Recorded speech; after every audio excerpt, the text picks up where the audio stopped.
Hey, messy hair! What's up? It's a culture detective here, investigating your favorite albums, and today I'm going to be doing an album review of the new Vaundy album, Replica. So Vaundy is a Japanese rock band, and this is their sophomore album. I don't know much about Vaundy aside from the single they released last year, because of its fancy music video, which I will talk about a little bit later. But yeah, Vaundy is a band that I've been, keeping tabs on lately, and lo and behold, they have released a new album, Replica. And this album is a double album, and it's 2 hours and 9 minutes long, and it has 35 tracks. Why? So, yeah, they are a J-rock band, but they also make a variety of rock music. Usually, the tracks on this album is somewhere between a loud, blaring, jump as fuck, arena-sized rock rager, or a cool, chill, maybe a bit of lo-fi, Gen Z Japanese rock pop. And usually the band either goes one way or the other way for every single track on the album. The album starts off with an intro track, and then we have the track Zero, which is very much the former one. And right off the bat, we have the crazy, wild, organic guitars, rock drums, shouty, passionate vocals. Performance-wise, it's like every band member gave their 100%. It's very energetic. But when I'm listening to this track, I can't help but think of One OK Rock. I just feel like this is a more watered-down version of like 2000s alt rock, and it's as watered down as it can get. It just doesn't feel real. It just felt like an imitation. But thankfully, there are a bunch of tracks on this album that I like. Starting off, we have the second track, or the third track, Be Thank You, or Beautiful Light Bulb. We have some funny, quirky vocals from the frontman, some funky guitars. The chorus is a little cliche, but the verses are really fun with its cowbells and shakes. Personality-wise, this track has it. Then we have Carnival, where the track for the most part feels just kind of okay, but then it builds up to a feel-good rock jam with fiery guitars. Jounetsu means normal heat, and it's literally another iteration of late 2000s, early 2010s pop rock. And when I'm listening to this track, I'm like, man, I feel like I've listened to tracks like this before. There's one specific band that I can't really put my finger on, but this track sounds like that. In fact, this band sounds like that band. And after a little research, I found out that that band is The Strokes. Yeah, it is The Strokes. It has the organic guitars, the simple drums, and 4/4 beat. Lyrically, it's nothing that special. It's like a love song, but it's written with the perspective of like heat and melting and physics and stuff like that, which I guess is pretty fun. Then we have Neo Japan, which I can safely call a Gen Z rock pop because it's super laid back. It's got the jazzy chords, and we have the drum beats that sounds like hip-hop beats. In fact, the frontman of the band literally raps on top of the track. And honestly, the rapping is kind of fun. It feels like an ED to like a slice of life anime or something. We have other tracks that I'm not very impressed with, like Kokyu no Yoni, which is like breathing, and it's a ballad with a rock chorus. Kind of basic. Ballads are not the band's strong suit.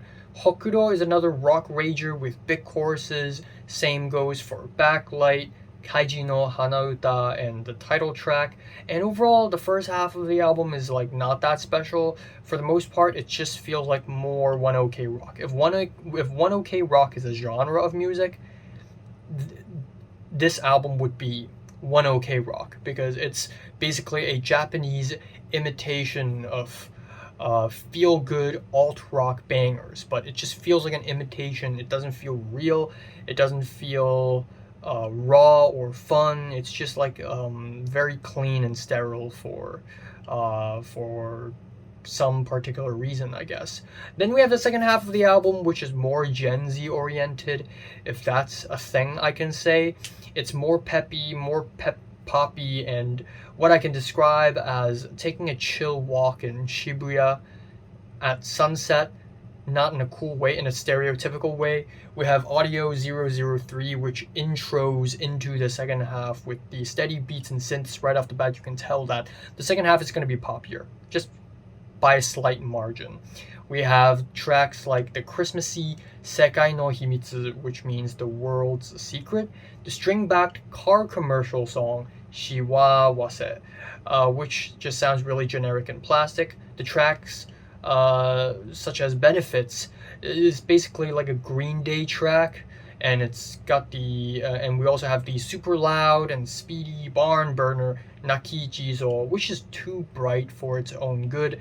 And then we have Odoriko, which is the track that I mentioned earlier in this video that sort of introduced me to this band, because on YouTube they have released the music video for Odoriko, and it is basically Komatsu Nana being happy and being cutesy, and it's a very good music video, mainly because of Komatsu Nana. She's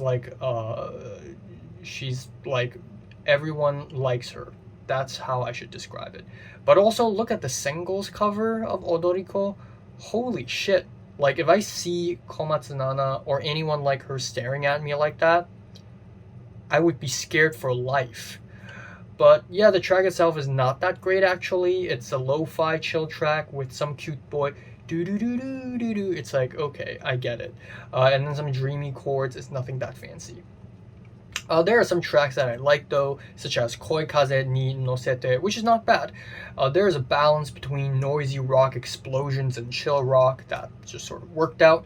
Mabataki, where the simplicity works in the song's favor. We have stuttery strings and drums which act as a nice background. Mabuta is also not bad. There's some horns in the back. Bro think he's BCNR.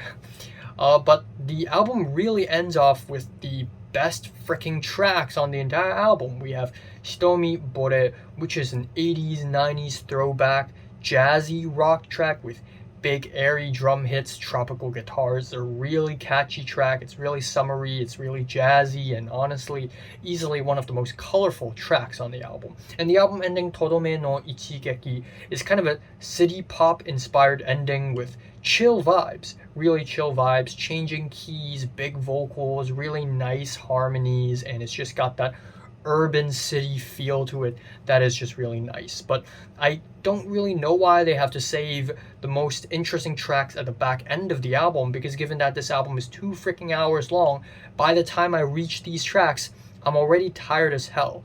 And I think that's the biggest issue with this album, is that it's too long. It's bloated. So yeah, I wish they would just trim the fat. So I'm giving the new Vaundy album Replica a light decent 6 out of 10. So have you listened to the new Vaundy album? Comments below, let me know, subscribe if you want more, and thanks for watching.